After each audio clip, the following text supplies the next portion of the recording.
So the Hollywood Reporter says that Jason Momoa, aka Khal Drogo, aka Ronan Dex, will play Aquaman in the new cycle of DC movies. My first reaction? Optimism. Momoa is the best hope to dispel the jokes about Aquaman being the lamest of all superheroes. Seriously, you want to crack jokes about this guy chatting with the fishies?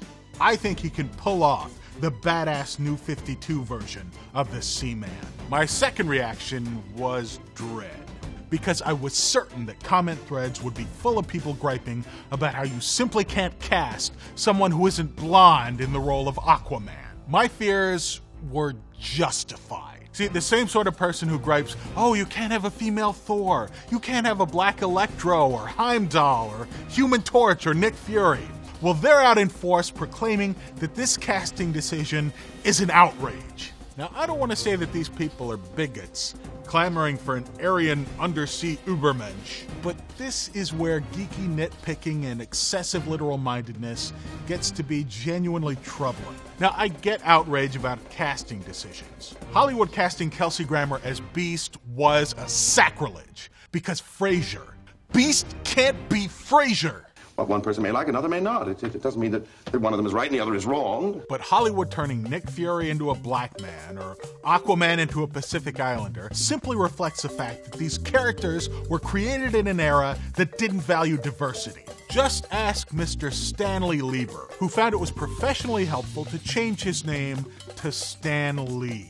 And who, by the way, heartily endorsed the idea of casting Donald Glover as Peter Parker. Newsflash, none of the classic comic book characters were actually Caucasian anyway.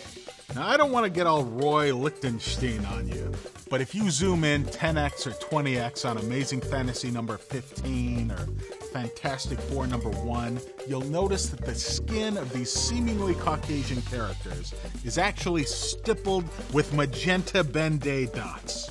Race is a construct in comic books as well as IRL. Insisting that all movie characters must be the same ethnicity as their comic book versions is as simplistic as saying that you can't remake an Asian movie in the West because it's whitewashing or something. I mean, granted, remakes of Bangkok Dangerous and Old Boy and The Grudge were failures. But some Western remakes are great, like Fistful of Dollars, The Departed, Reservoir Dogs. Fess up, Tarantino. It's a total ripoff of Ringo Lamb's City on Fire.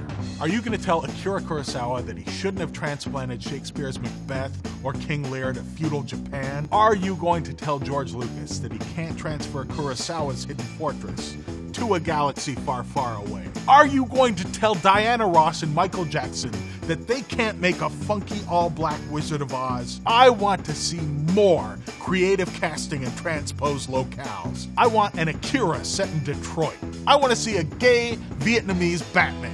No, not ambiguous Joel Schumacher style. I want an openly gay Vietnamese Batman. A blonde Aquaman? I mean, can you imagine if they cast a light-haired guy as James Bond? That would be... Oh. Let me know if you want the next James Bond to be a ginger in the comments, and subscribe to the Wired channel.